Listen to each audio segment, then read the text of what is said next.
Good morning. We're going to look at 50 states and how unmanned aerial systems policy, law, and governance relate to those 50 states and how they use those systems in disaster response. So the first thing we'd like you to do is go with us to the city of San Francisco. Been in the news quite a bit for a homeless crisis, and we made up this story that is a real possibility, that there's some kind of epidemic that breaks out in the city of San Francisco that is spread amongst the population. So in our story, we talk about the city of San Francisco, how the epidemic breaks out and people begin to perish. So we have about 1,500 people that have the disease. We've lost 100 or so to the disease. And in that process, we start to flesh out what policies are involved and how UAS, unmanned aerial systems, fit into that policy. Go ahead. We went with kind of a worst case scenario. Initially, the response center says, hey, you've got to protect yourself. So we see people in the streets with gas masks and other protective gear. And then we move to kind of an unfiltered way of having unmanned aerial systems and manned aerial systems in the air providing monitoring and oversight.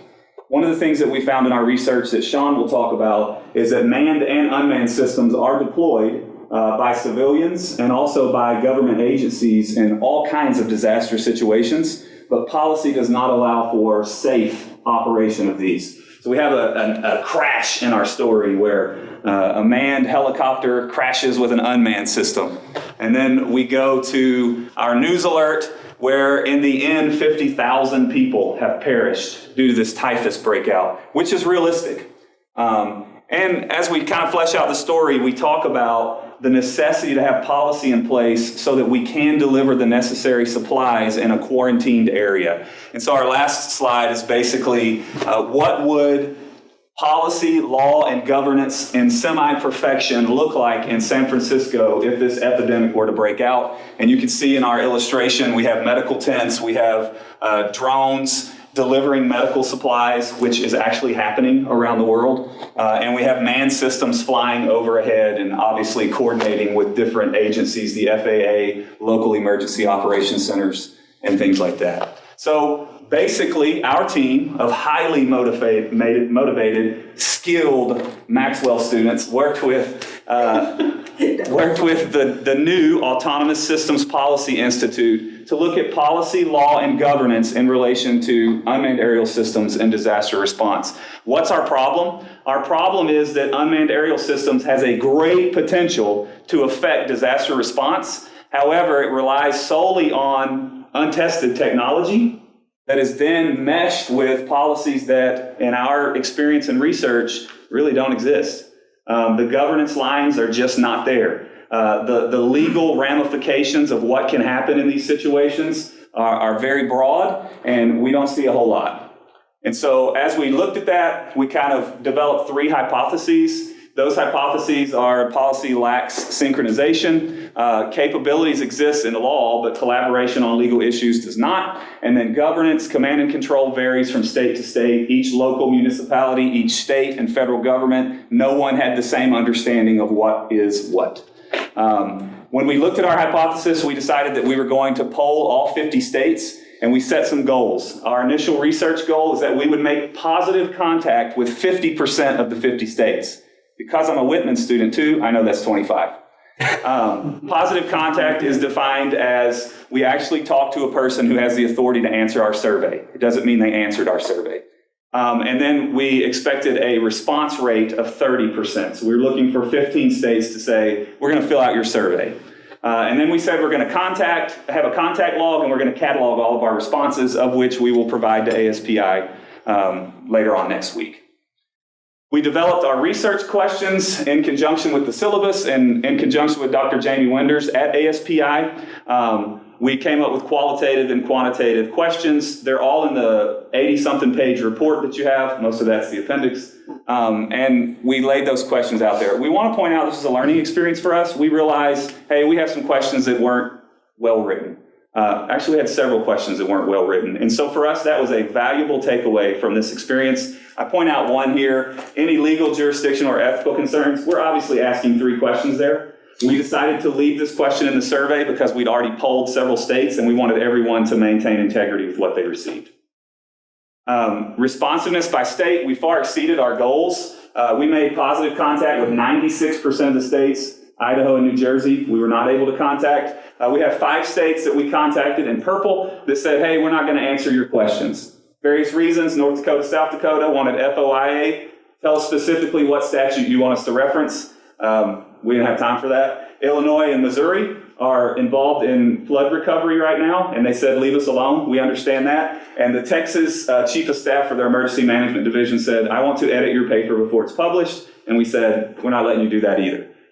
States in green responded to our survey. States in amber have said they will respond. In fact, we got 3 responses yesterday. So we're continuing to catalog that and update our information for ASPI.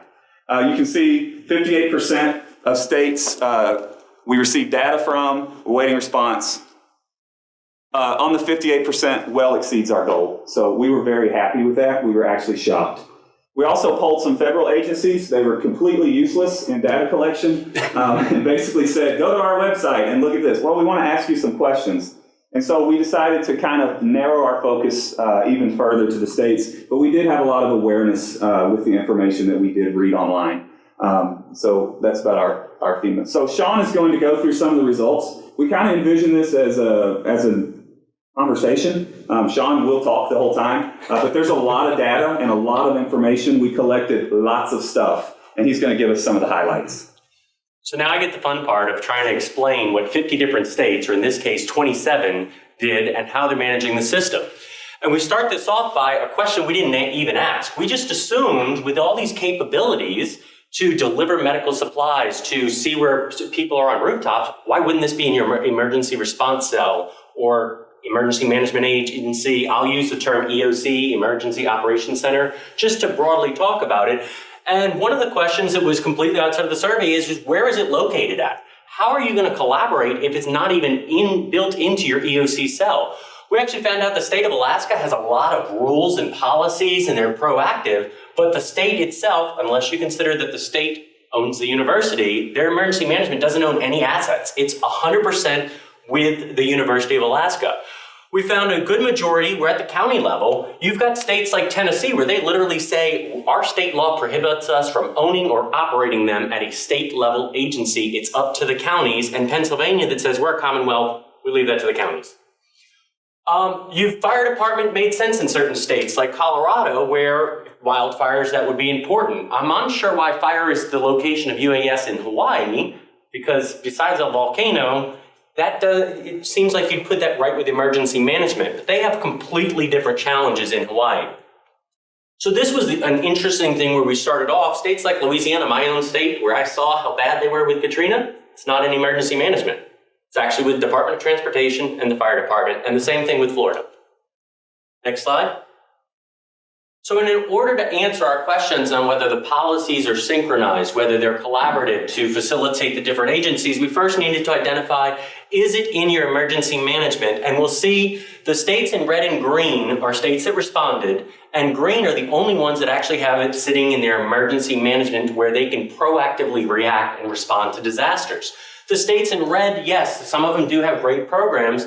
New Mexico and New York definitely lead the way on policy, on established systems and plans and efforts, and it sits right in emergency response. But states like Arkansas, that the gentleman actually went on about the 2019 flooding, they had a whole, as he put, clogged skies between government UAS in the air, government manned systems, and oh, by the way, the interested public.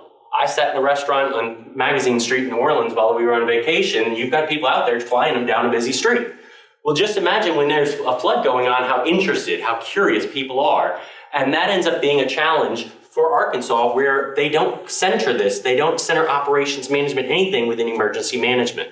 They rely on Department of Transportation. So we continued and we're asking this question about policy. And, at first, Jason mentioned the questions. And one of the things we learned is to be clear and concise.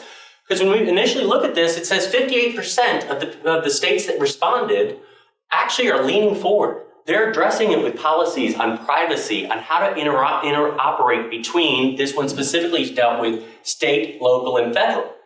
However, what we learned is don't put state, local, and federal, because you need to then know whether the state is saying, do we do it with the local governments? Are we communicating? Are we communicating with the federal government? Or is it at the county, and are they just dealing just with the federal and not with the state? So when you actually narrow this down, it ends up being only one state is actually has had the foresight to think about the federal government. And it's not New York. We'll tell you that state later. It's actually Maine. So the legal impacts. This was based on their laws. From their perception, do the laws support UAS and UAS operations? And when we interviewed the states, we actually found for the state of Tennessee, the answer is no, because it forces it to the county level. For the state of Indiana, they actually are forced to, because they choose to rely solely on the National Guard, we found an interesting SecDef memo, which, by the way, limits their use for National Guard, for Army assets, to incident awareness and assessment and search and rescue. So emergency management in the state of Indiana, they rely on the National Guard, but the interesting thing is, if I'm the emergency manager on the ground and I need to get approval to use it, I need these assets, well, I'm going to send this around the world, because now I got to send it to my operations center and ask you to request that support for me. You're going to send it over to the dean, and you're going to send the state tag for him to give the permission, and then he's going to ask the governor. Now, when the governor approves, he sends it back. And it's got to come all the way back around the world. That's not responsiveness. I can't catch my breath. It was him. I'm a good thrower. But that's not responsiveness. That's not proactive planning. That's reactive. Solely based on a SecDef memo. I will say at least the memo granted the authority to the governor for the National Guard. If it's active Army, you're going all the way up to the head of that military branch. So the barriers are there, and whether we're building the bridges or not, you're going to see those images that throughout the report to show which states are doing better on certain parts. So established hierarchical precedents. I told you the question that conflicted with that 58%. One, right there, 3.7% of the respondents actually have planned for how to coordinate with the federal government. Who has command and control? A prime example of this is Colorado. When we spoke with them, they, a couple of years ago, were responding to wildfires, and they didn't have UAS assets at the time, but they contracted UAS assets to keep track of the wildfire. But when they requested FEMA to come in, and FEMA was bringing in federal manned assets, aerial assets, FEMA requested and ground all UAS. That whole resource was gone. Now, this was a couple of years ago, but even several years later, Colorado still responds no. They have not made the plan, made those coordinating efforts to how, when it's more than just a county, when it's more than just a state, when it is a multi-tiered response to a disaster, how do we avoid being the next Katrina, where Governor Blanco is having the argument that she wants control of active duty? Like, we need to know what our resources are, and we need to be planning for how we leverage them. And this was actually where we realized that other question had error to it, because that response was with regards to state and local and municipalities. New Mexico is an excellent one. They have thought not only about localities and municipalities, they actually have planned coordinating efforts on C2 and command and control, even with tribal entities, as well as neighboring states, which often are part of responding. We help our brothers and sisters out. We sent forces from all over to Puerto Rico, and we ran into the problem of we couldn't get supplies to the center of the island. But we have the capabilities of UAS to transport those supplies, whereas local trucking companies wanted to charge us $50,000 per load to move it across the island. So we go on to public perception. And this was pretty interesting, because you would have thought, hey, people are sensitive to UAS, to surveillance, to privacy. We all sat in the ASPI. It was actually autonomous systems, not specifically unmanned aerial, but privacy was a huge one. All this data you're collecting, is the public aware of what it's used for? They may understand if you're only using it for good, but what if I'm in a legal fight? Who can get access to that? What if I'm getting divorced? Can my spouse's lawyer get access to that information? In the end, it was about 50-50. 37% said yes, 37% said we don't even consider that part of our problem, and the other people just didn't answer, and we're assuming because they didn't know how to answer. But states like Vermont went ahead and said, we ignore that, we take no action towards it. States like Iowa and Kentucky, from their viewpoint, they said, you know, the negativity around UAS, it's really decreasing, so we think it will fix itself. Next slide. Training and certification was the FAA. Everybody just leaned on FAA requirements and not internal.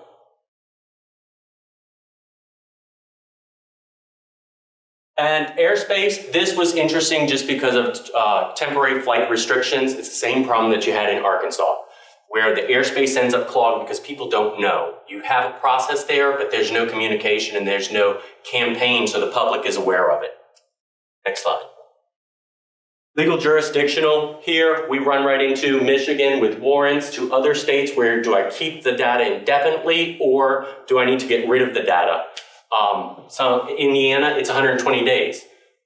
Michigan, it's forever, and Iowa is indefinitely as well. Some do better on access than others. Next. This is a sample of what you'll find in the backup slides where we break each state down, and now I'm going to pass it over to Jason to discuss recommendations. So what do we think? That's a big question, right?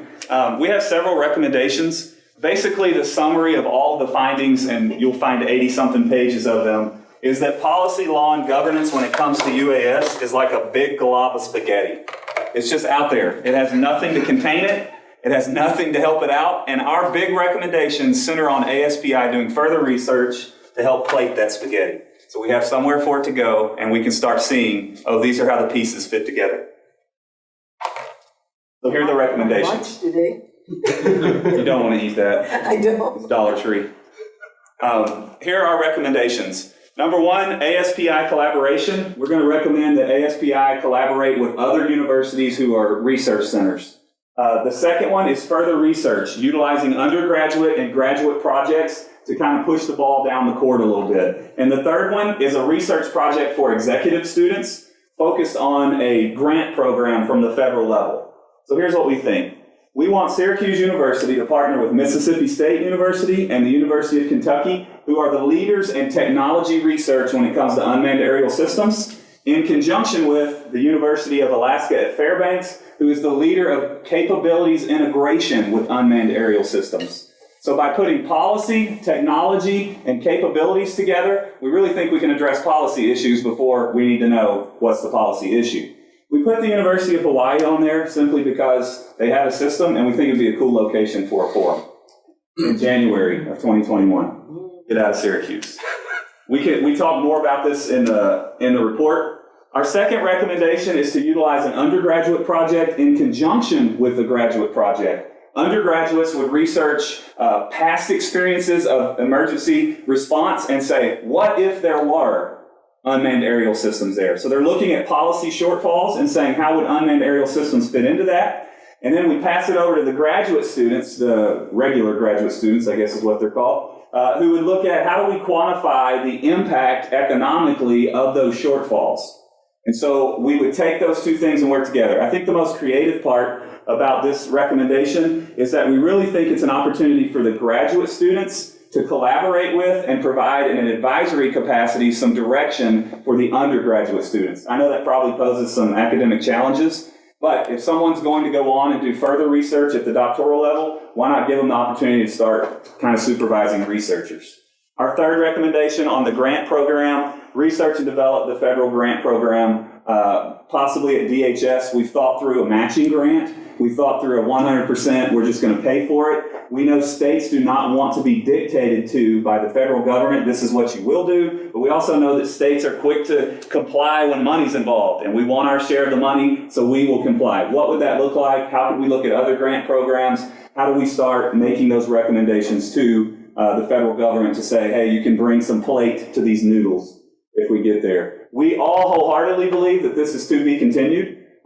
We thought about what if we were to make a policy recommendation now. The research is not to that point from our standpoint. So our recommendation is further research, but we're all interested in what's going to happen, how ASPI is going to integrate this into their plan to affect policy, law, and governance, and we're excited about it. And now, since we didn't give you a chance to ask questions, we have a few minutes to answer questions. Very nice. Fantastic. Very nice. Thank you so much. presentation. This has a lot of legal. The hunting, like in Wyoming, Montana, areas where they're using this and poaching animals. It has a lot of applications in the forestry industry. Illegal activity. I think the following. Working with regulated. That was really. It's one of those things where we really were like, we wish we had a year to do this. And it's a program. It doesn't work that way, but we are all interested. And Ms. Finacaro, the executive program we originally had as a DCP capstone topic, but we took that off because it did not work out that way. But we were thinking about DCP. And I said I would come back through the program just to do that capstone. They said no way. Fantastic presentation. You're just diving in fresh on a very open topic, so I think this is very helpful. Fresh to even help think through various issues that are around this. One comment, one question on they agree with your idea around the setting up the graduate and undergraduate to be prime candidate for an RU, potentially through the Science Foundation as well. And on the question side, I'm curious, like in any of your discussions or in your background research, did anything come up with respect to the state compacts? New Mexico was the only state that is actually coordinated with the neighboring states as part of their emergency disaster response. They coordinated at every level, including the tribal, with the exception of the federal government. There's some cross-state agencies or forums. I know Department of Transportation has something where some representatives from each state get together and they discuss various topics. And it's something that we heard that a couple states were using in order to develop policy and move the use of UAS forward. But it wasn't something that we saw across the board where every state had a system in place in order to reach to neighboring states or even federal agencies. Often is because of all the differences in who controls it. What level is it sitting at, whether it's state, county, whether it's a specific agency. And at the state level, you'd be more apt to make those agreements because you need the governors involved in order to make those types of agreements. But when it's sitting at York County in Maine, which for the state of Maine, that's the only county that has UAS, so it's the only support for the entire state, but at least they've actually leaned forward to do coordination with how would we operate if the federal government came in. So the biggest problem is how do you promote them to make some level of consistency across the board? And I think the grant program would be the best way to get that placement consistent, even the data, make sure it's in this similar format. So no matter what the response is, if the city of New Orleans can process their data, it does no good when a hurricane wipes it out if it's in the wrong format for the state to use or for other states coming in. And to show you kind of a pared down version of that, the Oneida Nation recently purchased 2 UAS for emergency response. They have no clue how to train anyone, no clue who's going to fly them, where they're going to fly them, but they own them. And they're waiting on larger agencies to say, we're here to support and we're here to help. So people are leaning forward. And because they're a sovereign nation, they don't have to currently interact with local, state, or federal, right? And I got the impression from talking to the Director of Emergency Management that he was willing to do that. They just thought, we're going to need these, and we're going to buy them because we have the money. It's typical federal government stuff. They did it in the Oneida Nation. Let's buy 12 years of paper at the end of the year. Super job. Thank you very much. Really appreciate it, and looking forward to staying in contact with you and then working with you to move forward. Kind of more of an extended op-ed that we talked about, you wanting to get out there. So we'll just need to know who's going to be in contact and whether you're going to keep up with your SU contact information. We're hoping we get to keep our SU email and you do get to keep it. We just find that some people that never use it again. Gotcha. Okay. We use it to communicate.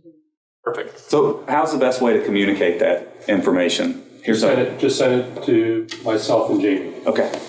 Yeah, and then, as we said, I talked with Jamie yesterday by email, and given when you're graduating and leaving, and when she's back, and when I'm here at the same time, I think we're looking at maybe something like July 25th and seeing what your availability would be, so that we could then get a larger group of people, then you'd be unconstrained by the 20 minutes, to the extent that you think there are other things you want to show that are already in your backup deck. But part of our goal is to have a broader group, to have the Vice President for Research there, to have some of these liaisons from the different colleges come forth and really see it. So what Jamie and I are hoping, again, the problem is summer, right? And some people are here, but some people are not. And seeing then if we can even get people both physically here, then connect them technologically, and then give you more room to run. And part of that would be you then advising us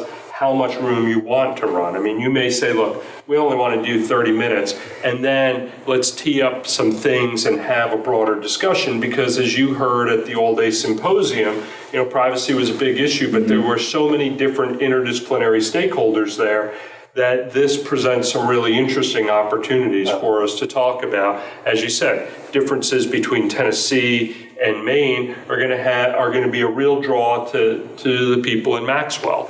But the ways in which you talked about some of the other elements are going to have real implications for people in Whitman or people in engineering and computer science. So thanks so much for this.